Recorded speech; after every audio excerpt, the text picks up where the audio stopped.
இப்போது புதிய அறிமுகம் ஆச்சி ஹோட்டல் சாம்பார் 50 கிராம் ரூபாய் 20 மட்டுமே. அனைவருக்கும் வணக்கம்.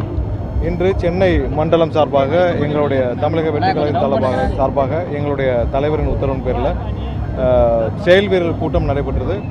தேர்தல் பணிக்கான ஒரு கூட்டமாக இங்கே ஒன்றியம் நகர பகுதி கழக நிர்வாகிகள் வரைக்கும் அனைவரும் வருகை புரிந்திருக்கிறார்கள்.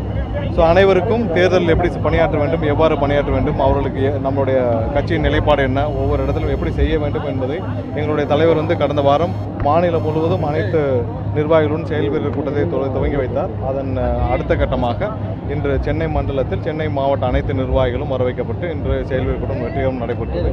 இதே அடுத்த கட்டமாக அனைத்து மண்டலங்களும் நடைபெற்று தேர்தலுக்கான தயாரிப்பு பணிகள் முழு மூச்சில் நடைபெற்று என்பதை தெரிவித்துக் கொள்கிறேன். வேற ஏதாவது தேர்தல் பரப்புரை குழுக்கான கூட்டம் தமிழ்நாடு ஃபுல்லாக திட்டமிட்டிருக்கோம். 26ஆம் தேதி ஸ்டார்ட் பண்ணுறது ஏதாவது ரீஷெடியூல் பண்ணியிருக்கோமா, எப்படி பிளான் பண்ணியிருக்கோம்? இல்லை, அதில் ஒரு சில மாற்றங்கள் செய்யப்பட்டுள்ளது. ஏன்னா மண்டலம் வாரியாக மாவட்டம் வாரியாக நடத்துவதாக இருந்து இப்போ மண்டலம் வாரியாக அனைத்து மாவட்டங்களையும் கூட்டி நடத்தப்படுது. ஒரு சில மாற்றங்கள் செய்யப்பட்டு தமிழகம் முழுவதும் இருக்கிற அனைத்து மாவட்டங்களிலும் இதே போன்ற செயல் வீரர் கூட்டம் நடைபெறும். தலைவருடைய பரப்புரை எப்போ அப்படின்ட்டு கட்சி தொண்டர்கள் ரொம்ப அவ்வளோ விரைவில், ஏன்னா இடம் பார்க்கும் பணிகள் நடைபெற்று வருது. விரைவில் ஒரு சில நாட்களில் உங்களுக்கு அதுக்கான என்ன திட்டமிடல்னு தெரியும். அப்புறம் அந்தந்த இடங்கள் ஃபைனலைஸ் ஆனோன்னா உடனே அறிவிப்புகள் வரும். கூட்டணி குறித்து பல்வேகாவுடன் கூட்டணிக்கு வாங்க அப்படின்னு சொல்லிட்டு ஒரு கட்சியினுடைய தலைவருடைய அப்பா இன்னைக்கு வெளிப்படை அழைப்பு கொடுத்திருக்காரு.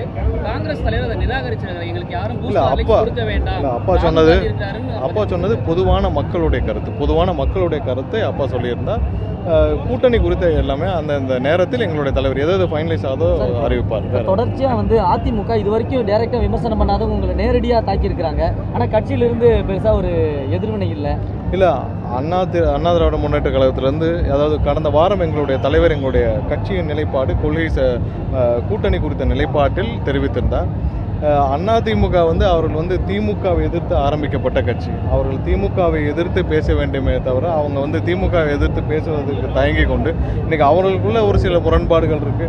அதை மாற்றுவதற்காக எங்களை பற்றி பேசிக் கொண்டிருக்கிறார்கள். எங்களுடைய தலைவர் சொன்னதை போல எங்களுக்கும் திமுகவிற்கு மட்டும்தான் போட்டி. எங்களுக்கு மற்றவர்களை பற்றி, களத்தில் இல்லாதவர்களை பற்றி எந்த கவலையும் இல்லை. அதாவது புரட்சி தலைவர் எவ்வளோ கஷ்டப்பட்டு இந்த கட்சியை ஆரம்பித்தார்னு தெரியும். அவருடைய அனைத்து உழைப்புகளையும் இன்னைக்கு இருக்கிற அதிமுக இருக்கிற அந்த ராயப்பேட்டை கட்டடம் அவருடைய சொந்த உழைப்பில் உருவான ஒரு கட்டிடம். அம்மா கிட்டத்தட்ட 30-35 வருடமும் அவருடைய மொத்த உழைப்பையும் உயிரை கொடுத்து அந்த கட்சியை வளர்த்தெடுத்தார்கள். இன்று அந்த கட்சியுடைய நிலை என்ன பொதுமக்கள் அனைவருக்கும் தெரியும். அந்த கட்சியை நிலையை பார்த்தால் நாங்கள் அதெல்லாம் பார்த்து வளர்ந்தவர்கள். எங்கள் அனைவருக்கும் அதிமுகவுடைய நிலை மிகவும் வருந்தத்தக்கதாக இருக்குது. மொத்தமாக அவர்கள் தங்களை காப்பாற்றிக் கொள்ள அவர்கள் எடுத்திருக்கும் நிலைப்பாடு, அதை பற்றி நாங்கள் விமர்சனம் செய்யவில்லை. ஆனால் அவர்கள் அதை பற்றி நாங்கள் விமர்சனம் செய்யவில்லை. எங்கள் தலைவர் சொன்னதை போல எங்களுக்கும் திமுகவிற்கும் மட்டும்தான் போட்டி. மற்றவர்களை பற்றி பேச நாங்கள் விரும்பவில்லை. மற்ற வேற ஏதாவது கரூர் சம்பவத்தில் உங்களுக்கு தொடர்பு இல்லையான்னு ஒரு கேள்வி கேட்குறாங்க. கரூர் சம்பவத்தில் உங்களுக்கு தொடர்பு இல்லையா அப்படிங்கிற ஒரு கேள்வி கேட்குறாங்க. இல்லை, கரூர் சம்பவத்தில் என்ன நடந்துச்சுன்னு உங்களுக்கும் தெரியும், எனக்கும் தெரியும், அங்கே இருக்கிற பொதுமக்கள் தெரியும். என்னை விட அதிகமாக அங்கேருந்த ஊடகங்கள் உங்கள் அனைவருக்கும் தெரியும் ஒவ்வொரு இன்ச்சாக என்ன நடந்துச்சு. ஏன்னா நீங்கள்லாம் அப்போ இருந்து எங்களோட ட்ராவல் பண்ணீங்க.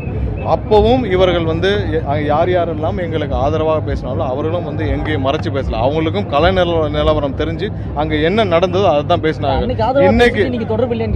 இன்னைக்கு அவர்கள் அரசியலுக்காக எப்பவும் மாற்றி பேசுவாங்க.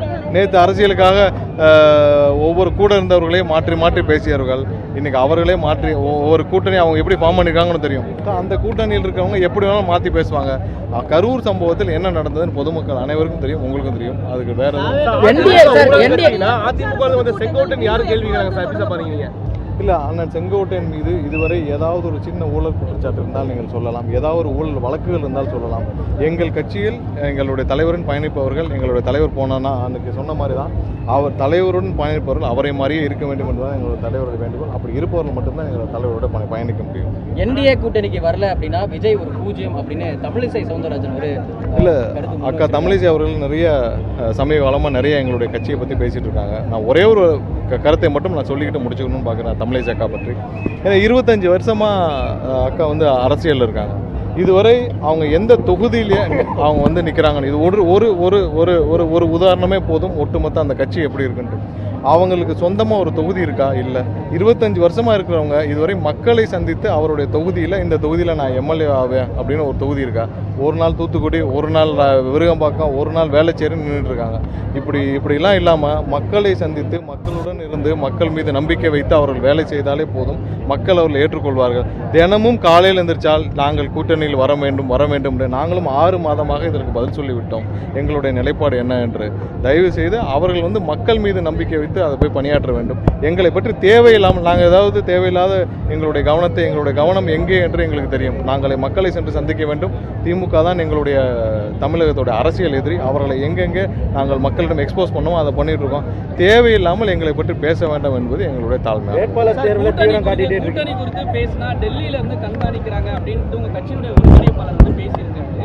என்ன நடக்குது? டெல்லியில இருந்து ஏதோ அழுத்தம் இருக்கா? இல்ல உங்களுக்கு கூட்டணியில யாரும் வரவிடாத அளவுக்கான சில சூழ்ச்சிகள் நடக்குது? எல்லாருக்கும், அதாவது கூட்டணியில் நாங்கள், ஏன்னா எங்களுக்கு இருக்கிற மக்கள் செல்வாக்கு இந்தியாவில் யாருக்குமே கிடையாது. நாங்கள் கூட்டணியில் வர வேண்டும் என்பது எல்லாருடைய விருப்பம். இன்றைக்கி 2 நாளாக பத்திரிகையில் சொல்லிட்டு வரீங்க, அவருடன் கூட்டணி இவருடன் கூட்டணி, நாங்கள் யாருடன் கூட்டணி இருக்கிறோம் என்று அவரவர்களே ஒரு யூகத்தில் சொல்லிட்டு இருக்கீங்க. அது எதுவும் உண்மை இல்லை. அந்த மாதிரி எந்த உண்மையும் இல்லை. ஏதாவது கூட்டணியில் முடிவுகள் எடுக்கப்பட்டால் எங்களுடைய தலைவர் அபிஷியலாக அறிவிப்பார். நீங்கள் யூகத்தின் அடிப்படையில் 2 நாட்களாக ஐயா திரு ராமதாஸ் அவர்களுடன் பேச்சுவார்த்தை நடத்தி கொண்டிருக்கிறோம். இது மாதிரி பல யூகங்கள் வருது.